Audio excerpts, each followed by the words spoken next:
ओम नमो नमः सनातन धर्माय। मेरे सनातनी साथियों, विद्वत जन और जिज्ञासु महानुभावों, आज जिस विषय पर विमर्श करने हम जा रहे हैं वह एक प्रभावशाली, सोच संतुलित, वैज्ञानिक दृष्टि से समर्थित तथा सनातन गौरव को स्थापित करने वाला विषय है।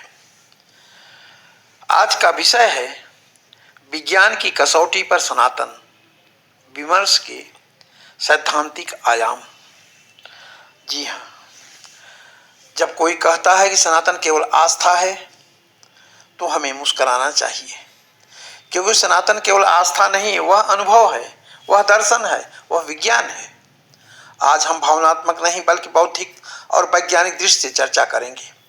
क्या सनातन विज्ञान की कसौटी पर खरा उतरता है? इसे विभिन्न भागों में बांटते हुए हम आगे बढ़ते हैं। प्रथम भाग में हम सनातन शब्द का वैज्ञानिक आयाम इस विषय पर विमर्श करेंगे। सनातन का अर्थ है जो शाश्वत है, जो कालातीत है।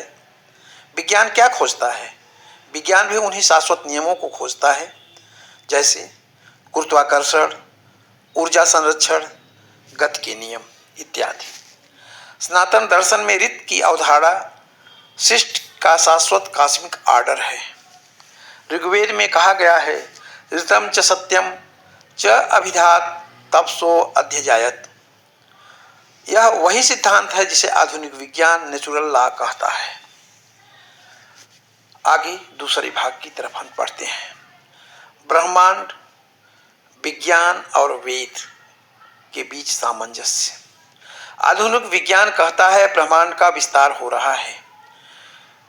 1929 में एडविन हबल ने यह सिद्ध किया, परंतु ऋग्वेद का नासदीय सूक्त कहता है, नासदासिन्नो सदासित दानीम। यह सूक्त ब्रह्मांड की उत्पत्ति पर दार्शनिक वैज्ञानिक प्रश्न उठाता है। क्या पहले कुछ था? क्या शून्य था? क्या ऊर्जा थी? आधुनिक बिग बैंग सिद्धांत कहता है ब्रह्मांड एक बिंदु से प्रस्फुटित हुआ। वेदांत कहता है ब्रह्म से जगत का प्राकट्य हुआ। यह प्रत्यक्ष वैज्ञानिक दावा नहीं, परंतु विचार की दिशा में आश्चर्यजनक रूप से संगत है। हम तृतीय भाग में पहुंचते हैं। परमाणु सिद्धांत और वैशेषिक दर्शन। आधुनिक परमाणु सिद्धांत से बहुत पहले महर्षि कणाद ने अणु का सिद्धांत दिया था। उन्होंने कहा संसार अणुओं से बना है, अणु अविभाज्य है। वैशेषिक दर्शन पदार्थ, गुण, कर्म, समय, दिशा और आत्मा की वर्गीकरण प्रणाली बताता है, जो एक दार्शनिक वैज्ञानिक ढांचा है। आज की भौतिकी भी पदार्थ और ऊर्जा के मूल तत्वों की खोज में लगी है। चतुर्थ भाग, योग और न्यूरोसाइंस। पतंजलि योग सूत्र कहता है योग चित्त वृत्ति निरोध। आज न्यूरोसाइंस और मनोविज्ञान ध्यान के लाभ सिद्ध कर रहे हैं। तनाव में कमी, कार्टिसोल स्तर में गिरावट, न्यूरोप्लास्टिसिटी में सुधार। एम्स, हार्वर्ड और अनेक संस्थानों ने ध्यान के लाभों पर शोध प्रकाशित किया है। सनातन ने 5000 वर्ष से भी पहले जो दिया, विज्ञान उसे आज माप रहा है। पंचम भाग में मंदिरों में छिपे विज्ञान को हम देखते हैं। क्या आपने कभी सोचा है मंदिरों का निर्माण विशिष्ट ज्यामिति में क्यों होता है? दक्षिण भारत में कई मंदिरों में गर्भगृह की संरचना ध्वनि प्रतिध्वनि के अनुसार बनाई गई।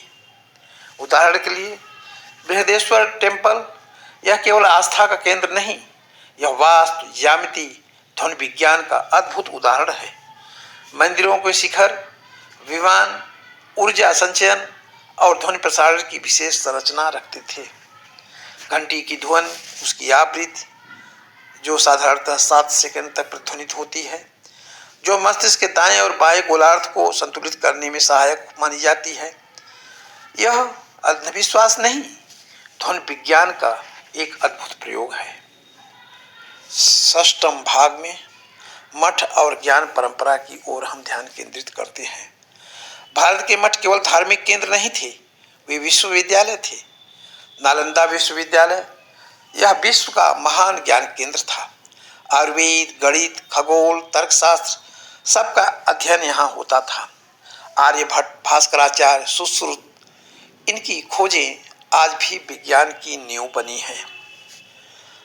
सप्तम भाग में विज्ञान और आध्यात्म के समन्वय के बारे में हम अपनी जिज्ञासा को देखेंगे। सनातन कहता है यथा पिंडे तथा ब्रह्मांडे। क्वांटम फिजिक्स कहती है पर्यवेक्षक या ऑब्जर्वर का प्रभाव पड़ता है। वेदांत कहता है चेतना मूल है। विज्ञान और आध्यात्म विरोधी नहीं है, दोनों सत्य की खोज के मार्ग हैं। अंत में सनातन के गौरव और उत्तरदायित्व के संबंध में दो शब्द। प्रिय सनातनियों, हमें अंधभक्ति नहीं करनी, हमें अंधालोचना भी नहीं करनी। हमें अध्ययन करना है, हमें शोध करना है, हमें तर्क करना है। जब हम कहते हैं कि सनातन वैज्ञानिक है, तो इसका अर्थ यह नहीं कि हर श्लोक प्रयोगशाला में सिद्ध है, बल्कि इसका अर्थ है सनातन चिंतन तार्किक, अनुभव आधारित और प्रकृति संगत है। अब समय है हम अपनी परंपरा को समझें, वैज्ञानिक दृष्टिकोण से प्रस्तुत करें और गर्व के साथ कहें सनातन केवल धर्म नहीं, यह जीवन का विज्ञान है। साथियों, यह प्रस्तुति आपको प्रेरित करे तो इसे साझा करें और अध्ययन की परंपरा को आगे बढ़ाएं। जय ज्ञान, जय संस्कृति, जय सनातन।